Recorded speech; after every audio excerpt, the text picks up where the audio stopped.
आशी के मारे थप्पड़ की वजह से काजल का दिमाग एक पल को सुन पड़ गया था। आज एक बार फिर से उसे वही आशी नजर आ रही थी जो पहले हुआ करती थी। और ये उसकी भूल थी कि उसने मान लिया था कि आशी बदल गई है। लेकिन इस थप्पड़ के जरिए आशी ने काजल को पहले वाली आशी से सामना करवा दिया था। आशी तो काजल को तारे दिखाकर वहां से चली गई, पर काजल, जिसका एक हाथ अब भी अपने गाल पर था, गुस्से से आशी को जाते हुए देखकर कहती है, तुमने मुझ पर हाथ उठाकर बिल्कुल भी सही नहीं किया फटी सर। देखना, इस गलती की सजा तुम्हें बहुत ही जल्द मिलेगी। बहुत इतरा रही हो ना इस घर की बहू बनकर, पर इन्हीं घर वालों के आगे अगर मैंने भी तुम्हारा तमाशा नहीं बनवाया तो मेरा नाम भी काजल नहीं। Just wait and watch. बहुत ही जल्द इस थप्पड़ का दर्द तुम्हें भी झेलना पड़ेगा। और जिस घर की बहू बनकर इतना इतरा रही हो ना, ये घर एक दिन मेरा होगा। मैं जल्द ही देव पर अपने हुस्न का ऐसा जादू चलाऊंगी कि उसकी नजरें मेरे अलावा किसी और को देखना भी नहीं चाहेगी। नफरत है मुझे तुमसे और तुम्हारी शक्ल से भी। अपनी बात कहकर काजल गुस्से में वहां से चली गई। आसी जब नीचे आई और मंदिर की तरफ गई तो शालिनी जी की पूजा लगभग समाप्त हो चुकी थी। आसी को समझ आ गया कि आज वे लेट हो गई है। वे भगवान के सामने हाथ जोड़कर कहती है, सॉरी भगवान जी, आज मैं लेट हो गई, पर आगे से ऐसी गलती नहीं होगी। शालिनी जी पूजा करके अपनी जगह से उठ रही थीं। उन्हें समझ आ गया कि आसी ये बात भगवान से नहीं बल्कि इनडायरेक्टली उनसे ही कह रही है। आसी की इस हरकत को देखकर शालिनी जी मन ही मन मुस्कुरा दी, पर मजाल है कि वे मुस्कान अपने चेहरे पर आने दे। उनके चेहरे के एक्सप्रेशन हमेशा की तरह सख्त ही रहे। उन्हें देखकर आसी को समझ नहीं आया कि क्या उसकी बात शालिनी जी ने सुनी या नहीं।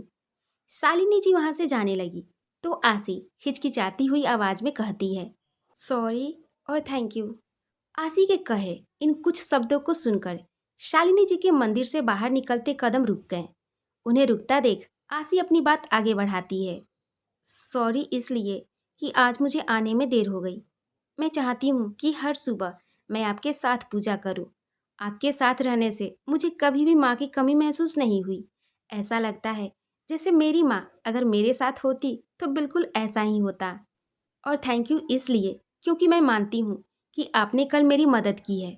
मैं ये भी जानती हूँ कि आप ये बात नहीं मानेंगी, पर आपने मेरे लिए जो किया वे मेरे लिए बहुत ही बड़ी मदद थी, जो शायद एक माँ ही अपनी बेटी के लिए करती है। बेशक आपका और मेरा रिश्ता सास बहू का है, पर मैं आपको अपनी सास की नज़र से नहीं, अपनी माँ की नज़र से देखती हूँ। माँ ही होती है जो अपनी बेटी की परेशानी बिना कहे समझ जाती है। ठीक वैसे ही कल आपने भी मेरी परेशानी बिना मेरे कुछ कहे ही समझ ली, और बिना कुछ कहे उसका समाधान भी निकाल दिया। ऐसा समाधान कि सबको मेरे बनाए मूंग दाल के हलवे बहुत ही पसंद आए। मुझे पहली बार ऐसा लगा कि कोई भी चीज़ इम्पॉसिबल नहीं होती अगर मन से की जाए, और जब साथ देने वाली सास के रूप में आपकी जैसी माँ हो। थैंक यू माँ, थैंक यू सो मच। आशी की बात सुनकर शालिनी जी बिना पीछे मुड़े ही कहती हैं, ए लड़की, ज़्यादा इमोशनल होने और इमोशनल करने की ज़रूरत नहीं है। मैंने तुम्हारी कोई हेल्प नहीं की, बस अनफॉर्चुनेटली टाइमिंग सेम हो गई थी। उस वक्त मेरी एक फ्रेंड का कॉल आया था, उसको भी सेम प्रॉब्लम थी। बस मैंने उसे उसकी प्रॉब्लम का सॉल्यूशन दिया था, और हुआ ये कि उसकी प्रॉब्लम का सॉल्यूशन देते देते वही सॉल्यूशन तुम्हारे भी काम आ गया। So just not a big deal. Please no melodrama, because I can not tolerate, okay? So just stop this. मैं ना तुम्हारी कोई माँ नहीं हूँ और ना ही कोई सास। सो मुझसे रिश्ता बनाने की ज़रूरत नहीं है। इस घर में तुम्हें जिससे रिश्ता बनाना है वे तुम्हारी प्रॉब्लम है, पर मुझसे दूर रहो, ओके? अपनी बात कहकर शालिनी जी वहां से चली गई। शालिनी जी का बिहेवियर इस वक्त आशी के प्रति बहुत ही ज़्यादा रूड था, पर इतने रूखे व्यवहार के बाद भी उनकी बातें सुनकर आशी को कोई उदासी नहीं हुई, बल्कि उसके चेहरे पर एक हल्की सी मुस्कान आ गई, क्योंकि वे जानती थी कि शालिनी जी की जुबान भले ही कड़क और कड़वी हो, पर उनका दिल कितना सॉफ्ट है ये उसने कल ही देख लिया था। नापसंद होते हुए भी शालिनी जी ने उसकी हेल्प की थी, और ये उसके लिए बहुत ही बड़ी बात थी, खासकर उस काम के लिए जिसके लिए वे यहाँ आई थी। अब उसे उसकी शुरुआत जल्द से जल्द करनी थी, क्योंकि उसके पास टाइम बहुत ही कम था और काम बहुत ज़्यादा। अगर आपको यह लगता है कि आपके इस रूड बिहेवियर की वजह से मैं जो करने आई हूँ वे नहीं करूँगी, तो ये आपकी गलतफहमी है। मैं आपका वे चेहरा सबके सामने लाऊंगी जो आप होते हुए भी दिखा नहीं रही हैं। आसी दादी माँ के कमरे में जाती है और देखती है कि पलक दादी माँ को उनकी मॉर्निंग वाली मेडिसिन दे रही है। ये देखकर आसी कहती है, क्या बात है दादी माँ, आपको बस मेरी फ्रेंड से ही काम करवाना है? अपनी बहू से भी कुछ कह लिया कीजिए, ये तो गलत बात हुई। कहते हुए आसी मुंह फुला लेती है। आसी का मुंह फुला हुआ देखकर दादी माँ और पलक दोनों हंस पड़ती हैं। तब दादी माँ कहती हैं, अरे ऐसी कोई बात नहीं है बेटा, हमें लगा कि क्या पता हमारी पोता बहू कल रात लेट सोई हो, तो उसे सुबह जल्दी उठाकर परेशान नहीं करना चाहिए, काम तो लगा ही रहेगा। दादी जी की बात सुनकर आसी को अजीब सा लगता है। कहीं ना कहीं वे उनकी बातों का मतलब समझ रही थी। तभी पलक आसी के पास आती है और उसका हाथ थामकर कहती है, कैसी हो आसी तुम? तुम्हें पता है तुम बहुत ही प्यारी लग रही हो। पहले भी खूबसूरत थी, पर शादी के बाद जो रौनक तुम्हारे चेहरे पर आई है ना, उसका ग्लो कुछ और ही कह रहा है। पलक की बात सुनकर आसी कहती है, क्या पलक तुम भी? फिर एकदम से आसी पूछती है, अच्छा पलक, माया कहाँ है? माया से मेरी बात नहीं हुई। आसी की बात सुनकर पलक कहती है, अरे तुम नहीं जानती, माया की शादी तो पहले ही फिक्स थी, वे अपने घर गई है। उसकी मम्मी ने कहा है कि शादी की शॉपिंग वगैरह करनी है, तो शायद जल्दी ही डेट फिक्स हो जाएगी। और जिस जगह वे गई है ना, वहाँ नेटवर्क प्रॉब्लम रहती है, इसलिए बात होना मुश्किल है। पर टेंशन मत लो, अगले हफ्ते तक वे आ जाएगी। आसी फिर कहती है, अच्छा पलक, क्या तुमने उसे बता दिया मेरी शादी के बारे में? इस पर पलक कहती है, नहीं, अगर बताया होता तो क्या अभी तक इतनी शांति होती तुम्हारी ससुराल में? मतलब हाहाकार मच गया होता। वे जब आएगी तो उसे समझाना पड़ेगा। जानती हो ना, वे हम दोनों के साथ कितना इमोशनली अटैच है, हम दोनों ही उसके लिए कितने इम्पोर्टेंट है। पर कोई बात नहीं, तुम टेंशन मत लो, वे जब आएगी तो मैं उससे बात कर लूँगी। फिलहाल तुम अपना ये मैरिड पीरियड एंजॉय करो। इधर वेद इस वक्त अपने होटल के केबिन में इधर उधर चक्कर लगा रहा था। उसकी जिंदगी ने अचानक से मोड़ ले लिया था। वे उसकी समझ से बाहर था। उसे समझ ही नहीं आ रहा था कि उसने क्या सोचा था और क्या हो रहा है। पर वे इतना जरूर समझ गया था कि आसी के साथ उसने सही नहीं किया था। उसने बहुत ही गलत किया था और यह गलती अब उसके लिए भी भारी पड़ने वाली थी। वह नहीं चाहता था कि उसकी वजह से आसी, जो पहले ही उसकी वजह से परेशान हो चुकी थी, आगे और परेशान हो। उसे यह भी नहीं समझ आ रहा था कि आसी उसके घर किस वजह से आई है। पर अब वह अपनी वजह से उसे और परेशानी में नहीं डाल सकता था। इसलिए उसने अपने दिमाग में कुछ सोच लिया और जल्दी ही उस सोच के एक नतीजे पर पहुंच गया। उसने तुरंत अपने मोबाइल पर एक नंबर डायल किया। दूसरी तरफ से एक रिंग के बाद ही फोन उठाया गया। वेद जल्दी से कहता है, हेलो राज, हमारी USA client new hotel project वाली जो मीटिंग 10 दिन बाद फिक्स थी ना, उसे आज रात या कल के लिए फिक्स करो। मेरी आज की ही टिकट कंफर्म करो। मैं जल्द से जल्द वहां जाकर इस प्रोजेक्ट की डील साइन करना चाहता हूँ। राज, जो वेद का असिस्टेंट था, वेद के इस अचानक बदले फैसले के पीछे की वजह समझ नहीं पाता। वह बड़े ही रिस्पेक्टफुल टोन में कहता है, बॉस, ये सब इतनी अर्जेंसी में कैसे कर सकते हैं, जबकि इस मीटिंग की डेट आगे फिक्स करने के लिए आपने ही कहा था। और अब हमने क्लाइंट को भी बता दिया है। अब अचानक फैसला बदलने से क्लाइंट नाराज भी हो सकते हैं। बॉस, वे मीटिंग तो 10 दिन बाद थी और वे डेट भी आपने ही फिक्स करवाई थी। राज की बात वेद बीच में काटते हुए कहता है, राज, भूलो मत, तुम मेरे बस एक असिस्टेंट हो और कुछ नहीं। मैंने तुमसे जो कहा है वे सोच समझ कर ही कहा होगा, इसलिए जो कहा है वही करो। आज शाम तक कंफर्म करके मुझे बताओ। वेद की बात सुनकर राज कुछ नहीं कहता और सिर्फ ओके बॉस कहकर फोन रख देता है। राज से बात करने के बाद वेद खुद से कहता है, जानता हूँ राज, मेरा इस तरह बात करना तुम्हें बुरा लगा होगा, पर जरूरी हो गया था। तुम मेरी परेशानी नहीं समझ सकते।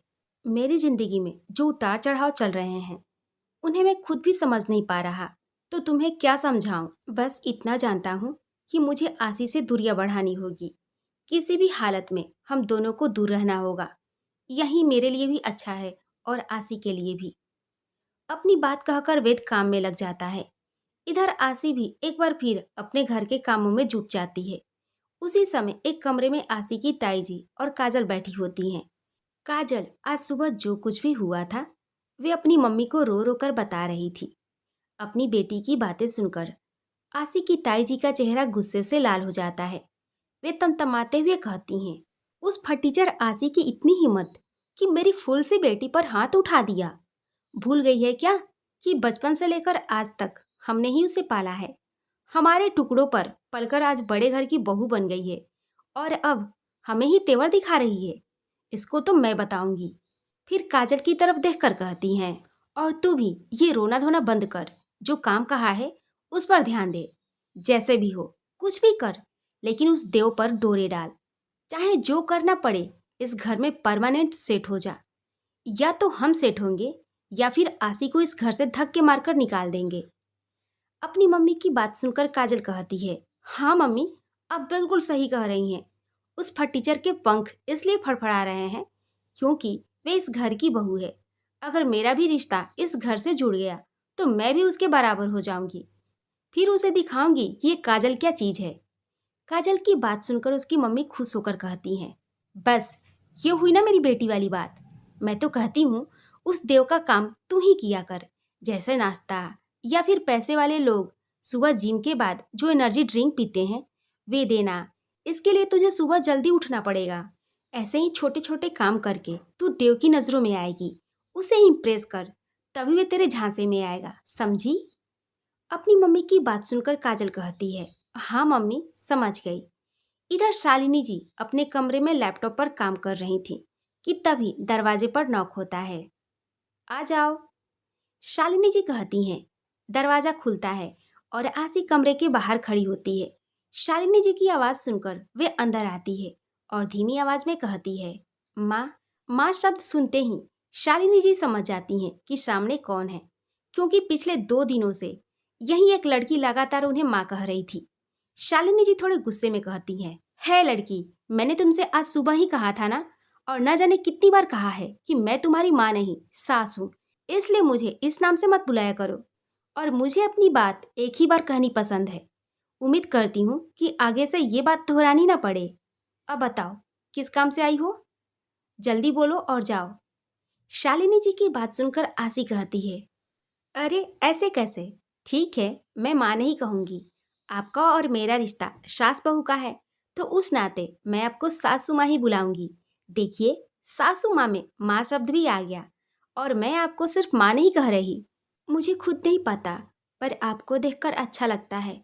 ऐसा लगता है जैसे माँ शायद ऐसी ही होती हैं। क्या है ना, मैंने कभी अपनी सगी माँ को नहीं देखा। वे बचपन में ही मुझे इस स्वार्थी दुनिया में अकेला छोड़कर भगवान जी के पास चली गईं। उसके बाद कभी कोई ऐसा नहीं मिला जिसमें मुझे माँ की छवि दिखे। आपको देखा तो दिल से आवाज आई, ऐसी होती है माँ। अपनी बात कहते कहते आसी की आवाज भर आ जाती है। उसके शब्दों से साफ पता चलता है कि उसे अपनी माँ की कमी कितनी महसूस होती है। वह अपनी बात कहकर चली जाती है, लेकिन उसकी बातें शालिनी जी के दिल को कहीं ना कहीं छू जाती है। दिन इसी तरह बीत जाता है। आज कुछ अच्छा हुआ, कुछ बुरा। कहते हैं ना, कोई भी दिन एक जैसा नहीं रहता। आज अच्छा है तो कल बुरा होगा, और कल बुरा है तो परसों अच्छा जरूर होगा। हमेशा की तरह आसी रात को सबको खाना खिलाकर सुला देती है और फिर अपने कमरे में आकर वेद के आने का इंतजार करने लगती है। उसने कल से वेद को नहीं देखा था। उसे वेद से कुछ बातें करनी थी, लेकिन वेद सामने आए तब तो बात करे। वे खुद से बड़बड़ाती है, पता नहीं ये वेद सर कहाँ हैं, कितना काम करते हैं, इतना पैसा है इनके पास, फिर भी और कितना कमाना है। कुछ दूसरों के लिए भी छोड़ दे, सारा पैसा अपने ही घर में समेट लेंगे। मुझे इनसे बात करनी है, पर सामने आए तब तो पता नहीं किस बिल में छिप गए हैं। उस दिन के बाद ऐसे शर्मा रहे हैं मुझसे जैसे मैं इनकी कोई जेठ हूँ। हद है। कहते कहते वह वेद के बेड पर बैठ जाती है और वहीं उसकी आंख लग जाती है। लेकिन आज वेद कमरे में नहीं आता, क्योंकि वेद की यूएसए की टिकट कंफर्म हो चुकी थी। वह आज रात की फ्लाइट से बेंगलुरु से यूएसए के लिए निकल चुका था। उसने घर में किसी को भी इसकी खबर नहीं दी थी। उसने होटल स्टाफ से कह दिया था कि सुबह उसके घर एक मैसेज भिजवा दे कि बॉस को अर्जेंटली यूएसए जाना पड़ा और इतनी जल्दबाजी में कि किसी को बताने का टाइम नहीं मिला। वह 10 दिन के लिए गए हैं और 10 दिन बाद ही लौटेंगे। वेद जानता था कि अगर वे खुद बताएगा तो ना देव और ना दादी माँ उसे जाने नहीं देंगे। नई नई शादी और आशी के अकेले होने का बहाना बनाकर उसे रोक लिया जाएगा। वे रुकना नहीं चाहता था। अगले दिन सुबह घर में खबर फैल जाती है कि वेद 10 दिन के लिए यूएसए चला गया है। दादी माँ ये सुनकर बहुत ही गुस्सा होती हैं। देव भी नाराज होता है। शालिनी जी के चेहरे से लगता है कि उन्हें कोई खास फर्क नहीं पड़ा, लेकिन अगर कोई सबसे ज्यादा उदास था तो वेद ही आशी। बिना बताए वेद के चले जाने से आशी को बहुत ही बुरा लगता है। वे मन ही मन कहती है, एक बार फिर आप बिना बताए चले गए। मुझे पता है कि आपकी जिंदगी में मेरी कोई अहमियत नहीं है, पर इतना गैर तो मत समझिए। क्या एक बार भी बताना जरूरी नहीं समझा आपने? क्या मैंने दोस्ती का हाथ बढ़ाकर गलती की? अगर आप एक बार बता देते तो क्या हो जाता, मैं आपको रोक लेती। फिर खुद से ही कहती है, शायद सही ही है। आखिर क्यों बताएंगे आप मुझे? मैं लगती कौन हूँ आपकी? आपका और मेरा रिश्ता ही क्या है? आपकी नज़र में मैं क्या हूँ? एक कॉन्ट्रैक्ट वाइफ जिसका रिश्ता बस 16 दिनों का है। इन 16 दिनों के बाद अजनबी बन जाएंगे। ठीक है वेद सर, आप 10 दिन के लिए निकल गए हैं और मैं इन 10 दिनों में सब कुछ ठीक कर दूंगी। ये बातें आशीष सिर्फ अपने मन में कह पाती है। इस शादी की सच्चाई वे किसी से नहीं कह सकती। वे अपने कमरे में चली जाती है। सबको लगता है कि वेद के जाने से आशी उदास है। सबको उसके लिए बहुत ही बुरा लग रहा था। यहाँ तक कि शालिनी जी को भी अब आशी के लिए बुरा लगने लगा था। उन्हें आशी में कहीं ना कहीं अपनी झलक दिखने लगी थी। वह दूसरी तरफ आशी की ताई जी और काजल बहुत ही खुश थी, क्योंकि आशी उदास है। ये वही तो चाहती थी कि वजह कोई भी हो, बस आशी दुखी रहे। आशी अपने कमरे में खिड़की के पास खड़ी होती है कि तभी अचानक कमरे का दरवाजा खुलता है। वे चौंक कर पलटती है। सामने देव खड़ा होता है। देव धीरे से दरवाजा बंद कर देता है। आशी देव को अपने कमरे में देखकर पूछती है, देव सर आप यहाँ? कोई काम था? आशी की बात सुनकर देव थोड़ी नाराजगी के साथ कहता है, क्यों? कोई काम होगा तभी आ सकता हूँ मैं। फिर आगे कहता है, और ये देव सर? वाह क्या बात है आशी, तुम शायद भूल रही हो कि कल तुमने ही डाइनिंग टेबल पर सबके सामने मेरे साथ एक रिश्ता बनाया था। वे रिश्ता था एक देवर का, एक भाई का, और इतनी जल्दी भूल गई? इतनी कमजोर यादाश्त होगी तुम्हारी, ये मुझे नहीं पता था। देव की आवाज में आशी अपने लिए छुपा हुआ ताना साफ महसूस करती है। देव की बात सुनकर आशी थोड़ी उदासी के साथ कहती है, देवर भाभी, भाई बहन, आप जानते हैं ना देव सर कि मेरा और आपके भैया आई मीन सर का क्या रिश्ता है। इसके बाद भी आप ये सब बोल रहे हैं? कल जो कुछ भी मैंने कहा था वे सब बस एक नाटक था। आशी की बात को बीच में काटते हुए देव उसकी बात पूरी करता है। क्यों, यही कहना चाहती हो ना आशी कि सब नाटक था? देव की बात सुनकर आशी कुछ नहीं कहती, बस अपना सर नीचे झुका लेती है। आशी को इस तरह से सिर झुकाए देखकर देव कहता है, इस तरह से सिर मत झुकाओ आशी, मुझे तुम्हारा सिर हमेशा ऊंचा दिखना चाहिए, क्योंकि जिस आशी को मैं जानता था वे इतनी जल्दी हार मानने वालों में से नहीं है। सिर झुकना तो दूर, वे गलत बात पर किसी का भी सिर झुकने पर मजबूर कर सकती थी, पर अपना सिर कभी नहीं झुकाती थी। तुमने बेशक यहाँ नाटक किया था, पर मेरे लिए वे सब नाटक नहीं था। मेरे कहे एक एक शब्द सच थे आशी। बेशक देवर भाभी का रिश्ता ना सही, पर मैंने तुम्हें अपनी बहन माना है। पर तुम ये कैसे भूल सकती हो कि तुम्हें इस घर में आने के लिए मैंने कहा था, कि मेरी जीत थी। मैंने कहा था कि तुम इस घर में आकर अपनी शादी की सच्चाई सबको बताओ। जिस शादी को तुम 5 महीने से छुपाए बैठी थी, उस शादी का खुलासा सबके सामने करो। ये बताओ कि तुम किसकी पत्नी हो और किस घर की बहू हो। देव थोड़ी सख्ती से कहता है, आशी अगर मैंने कुछ कहा था तो कुछ सोच समझ कर ही कहा होगा। क्या तुम्हें ऐसा नहीं लगता कि जितना देव भाई पर मुझे गुस्सा आ रहा है, उतना ही गुस्सा मुझे तुम पर भी आना चाहिए? भूलो मत कि तुम्हारे यहाँ आने के पीछे मकसद क्या था, और तुम्हें इस घर में लाने के पीछे मेरा और तुम्हारा मकसद क्या था। तुम इतनी जल्दी हार मान लोगी? आशी, मुझे तुमसे ये उम्मीद नहीं थी। फिर थोड़ा ठहर कर देव कहता है, और रही रिश्ते की बात, तो तुम ही मेरी भाभी हो।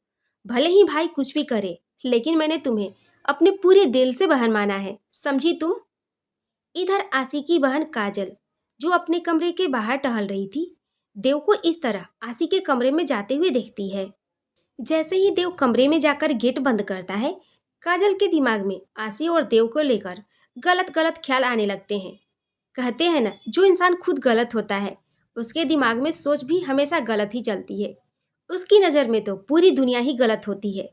इस वक्त काजल के साथ भी कुछ ऐसा ही हो रहा था। आसी और देव को एक ही कमरे में देखकर उसके दिमाग में ना जाने कितने गलत सवाल उठने लगते हैं। यहाँ तक कि उसके मन में ये भी ख्याल आता है कि कहीं आसी इन दोनों भाइयों के साथ एक साथ कोई चक्कर तो नहीं चला रही।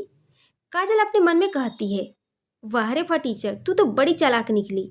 एक साथ दोनों भाइयों को अपनी मुट्ठी में कर लिया है ताकि दोनों भाई बस तेरे काबू में रहे। और कल तो बड़े ही देवजी कह रहे थे, आसी तुम मेरी बहन की तरह हो और मैं तुम्हारे बड़े भाई की तरह। ये पैसे वाले लोग और इनके बनाए रिश्ते तो कभी मेरी समझ नहीं आएंगे। वैसे जानती हूँ इस फटीचर ने ही कुछ किया होगा, वरना मेरे देवजी तो बहुत ही शरीफ है। आज तक मुझे तो ठीक से देखा नहीं, तो इस फटीचर में क्या दिख गया जो इसके दीवाने हो गए। ये सब सोचकर ही काजल की आंखों में आसी के लिए बेहिसाब नफरत थी। ये सब देख पहले तो उसने सोचा कि वे खुद उन दोनों के कमरे के पास जाकर देखे कि वे दोनों अकेले बंद कमरे में आखिर क्या कर रहे हैं। लेकिन फिर उसके दिमाग में एक और बात आई और उसके चेहरे पर शैतानी एक्सप्रेशन के साथ होठों पर शैतानी मुस्कुराहट आ गई।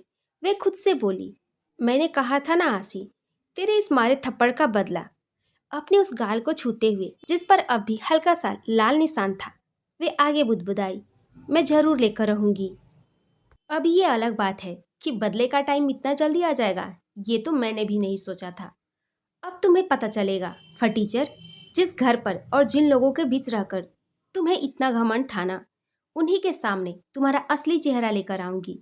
आज जिनकी बदौलत तुम मुझसे टकरा रही हो ना, उन्हीं लोगों से धक्के मरवाकर तुम्हें इस घर से निकलवाऊंगी, फिर देखना। ये सब कहकर काजल जल्दी से किचन एरिया की तरफ जाती है, क्योंकि उसने कुछ देर पहले शालिनी जी को उधर जाते हुए देखा था। किचन के पास जाकर वे देखती है कि शालिनी जी फ्रिज से कुछ निकाल रही थीं। काजल को देखकर शालिनी जी पूछती हैं, तुम यहाँ कुछ काम था? शालिनी जी की बात सुनकर काजल कहती है, नहीं आंटी, काम तो नहीं था, लेकिन एक्चुअली आप जल्दी से चलिए ना, कहीं आज कुछ गलत ना हो जाए। काजल की बात ठीक से समझ ना पाने पर शालिनी जी कहती हैं, क्या कह रही हो? I can't understand. जो कहना है साफ साफ कहो।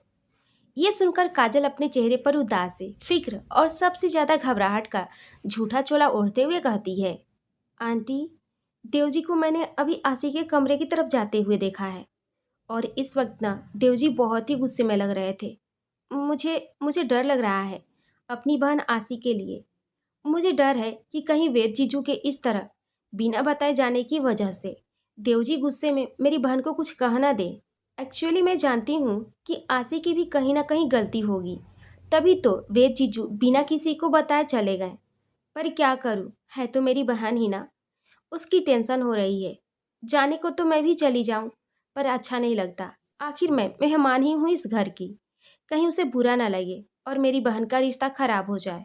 आखिर बड़ी बहन हूँ और टीचर भी हूँ मैं आसी की, इसलिए आपको बताने आई हूँ।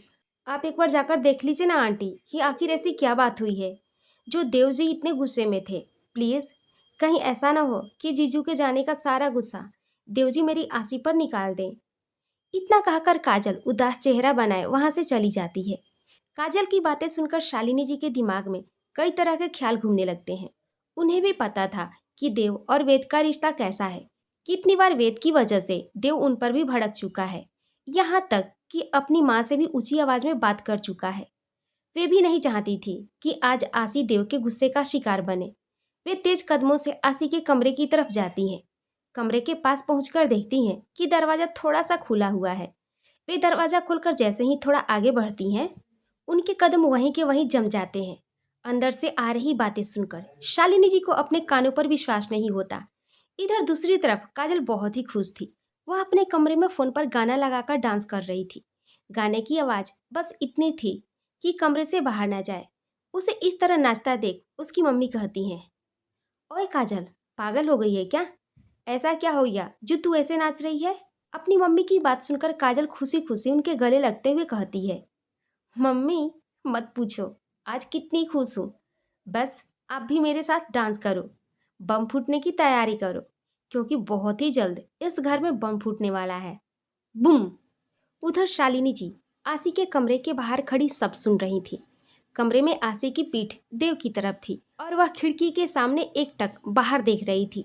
इसी वजह से दोनों को यह एहसास नहीं हुआ कि उनके पीछे कोई और भी खड़ा है। देव आसी से कहता है, देखो आसी, मुझे लगा था कि तुम मेरे भाई के लिए परफेक्ट हो, तुम उनके लिए सही मैच हो। भाई ने तुमसे शादी की कुछ सोचकर ही की होगी। इसी वजह से मैं खुद चाहता था कि तुम मेरे भाई की लाइफ में आओ, इस घर में आओ। जो खुशियाँ मेरे भाई डिजर्व करते थे और आज तक उन्हें नहीं मिली, वे उन्हें मिले।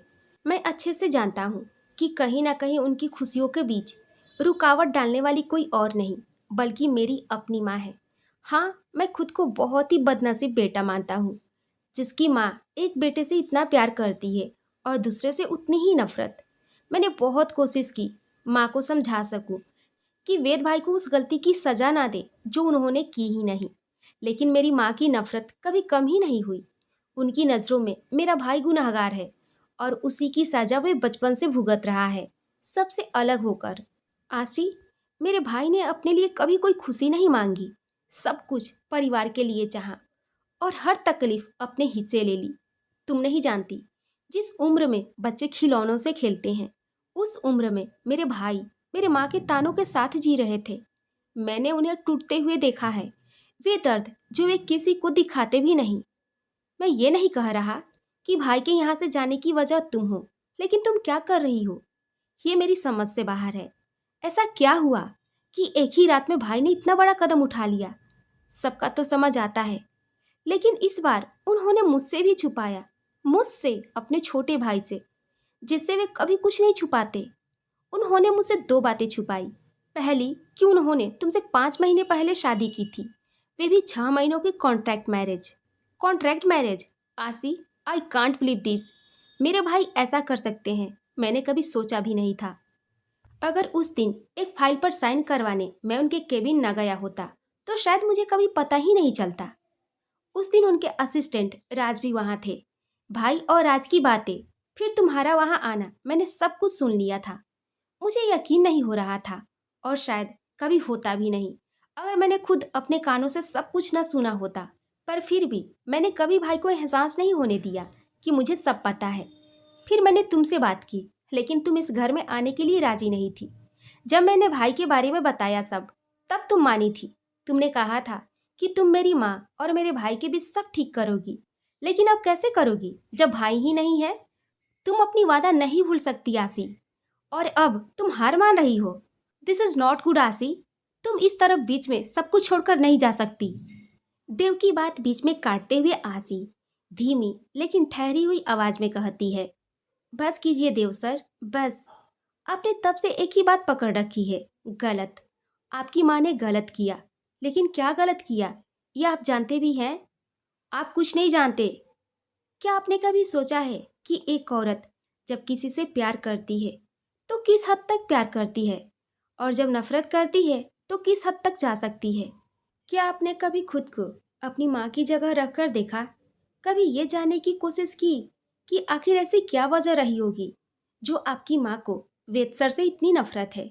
माफ कीजिएगा वेद सर, आप एक अच्छे भाई तो बन गए, लेकिन एक अच्छे बेटे नहीं बन पाए। आपको अपने भाई की फिक्र है, लेकिन अपनी माँ के इमोशंस की नहीं। क्या आपने कभी सोचा कि बिना पति के उन्होंने जिंदगी कैसे संभाली होगी? मैं ये नहीं कहती कि आप गलत हैं या वेद सर गलत हैं या आपकी माँ सही है, लेकिन हर इंसान की जिंदगी में एक ऐसा वक्त आता है जब वह मेंटली, फिजिकली और इमोशनली बहुत ही हर्ट हो जाता है। वह इतना वीक हो जाता है कि उसे समझ ही नहीं आता कि उसकी लाइफ में क्या हो रहा है, उसे क्या करना चाहिए। उस वक्त वह बिल्कुल अकेला महसूस करता है। आप जानते हैं एक औरत अकेली कब महसूस करती है? जब उसके रिश्ते उससे छूट जाते हैं। आसी की बात सुनकर देव कुछ कहने ही वाला होता है कि आसी उसे बीच में ही रोक देती है। नहीं सर, आज मुझे कहने दीजिए। आपको पता है मैं ये सब क्यों कह रही हूँ? क्योंकि मैं खुद बचपन से रिश्तों की तलवार से झूलती आ रही हूँ। मेरी माँ बचपन में ही मुझे छोड़कर चली गई। मेरे पापा ने दूसरी शादी की। ये सोचकर कि उनकी बेटी को एक माँ मिल जाएगी। लेकिन कुछ ही दिनों बाद वे भी उस माँ के साथ मुझे अकेला छोड़कर चले गए। आप बताइए उस बेटी ने कैसा महसूस किया होगा जिसकी माँ के जाने के बाद पिता का साया भी सिर से उठ गया हो। मैं तो अपने पिता के होते हुए भी अनाथ हो गई। मेरे ताऊजी ने मुझे संभाला, संभाला क्या, रिश्तेदारों के दबाव में आकर बस पाला। 2 वक्त की रोटी मिल जाती थी, पर प्यार, प्यार कभी नहीं मिला। उल्टा सुनने को मिलता था, जन्म के साथ माँ को खा गई, पिता छोड़ गए, मुझे मनहूस कहा जाता था। उसके बाद जिससे प्यार किया उसी की भरोसे मुंबई आई और यहाँ शादी वाले दिन पता चला कि उसने पहले से ही शादी कर रखी है। उसकी पत्नी प्रेग्नेंट थी। मैंने हार मानी, लेकिन हालात ऐसे बन गए कि मुझे वेद सर से शादी करनी पड़ी। मैं जानती हूँ वेद सर की भी कोई मजबूरी रही होगी। उन्होंने भी एक अनजान लड़की से शादी की। हम दोनों की सिचुएशन उस समय ऐसी ही थी। मैं इसमें किसी को गलत नहीं ठहरा सकती, लेकिन वेद सर ने एक गलती जरूर की। उन्होंने मुझसे साफ साफ बात नहीं की, मुझे नहीं बताया कि यह शादी सिर्फ एक कॉन्ट्रैक्ट मैरिज है, सिर्फ 6 महीनों के लिए। तो आप ही बताइए देव सर, मैं कैसे वेद सर को पूरी तरह गलत कह दूं? उन्होंने मुझे मुंबई में अकेला छोड़ दिया, ठीक वैसे ही जैसे मेरी माँ को उनके अपने पति ने धोखा दिया था। मैं जानती हूँ इस समय वेद सर की कोई गलती नहीं है, लेकिन माँ की नज़रों से देखिए, उनकी आंखों के सामने उनकी हंसती खेलती दुनिया बिखर गई। वह अकेली रह गई। और सबसे ज्यादा अकेलापन तब महसूस होता है जब आपके पास कोई हो फिर भी आप अकेले हो।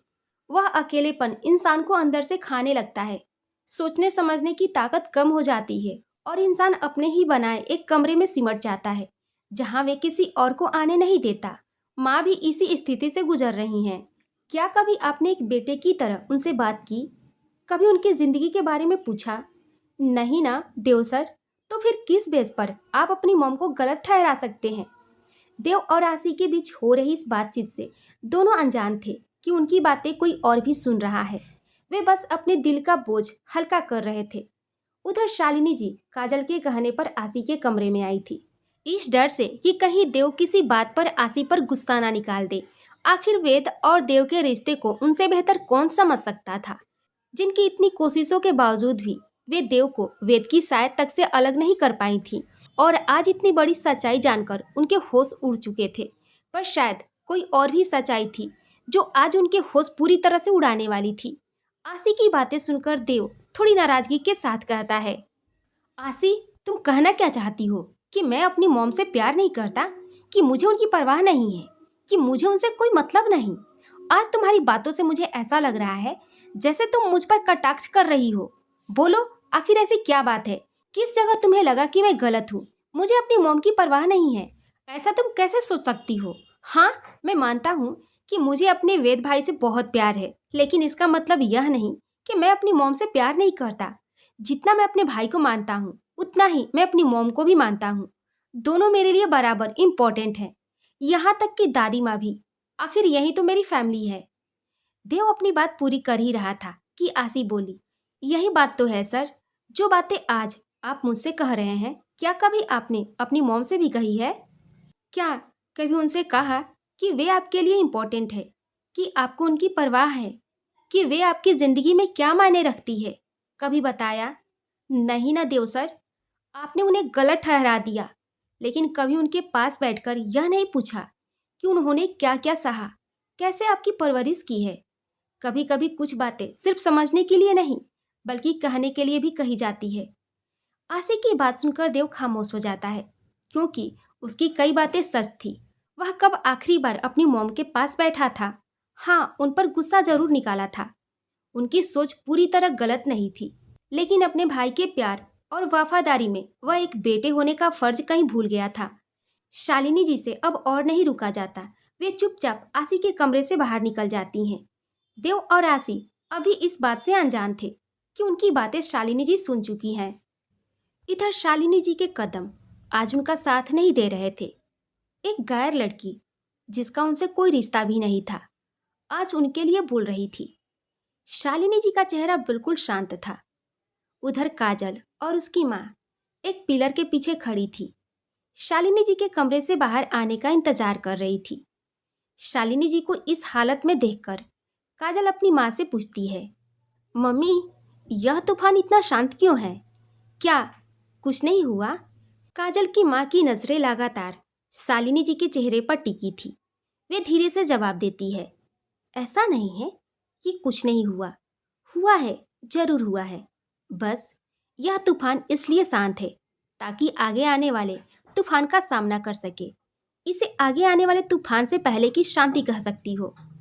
काजल को माँ की बातें पूरी तरह समझ नहीं आती, लेकिन वह इतना समझ जाती है कि आसी के कमरे में कुछ तो जरूर हुआ है।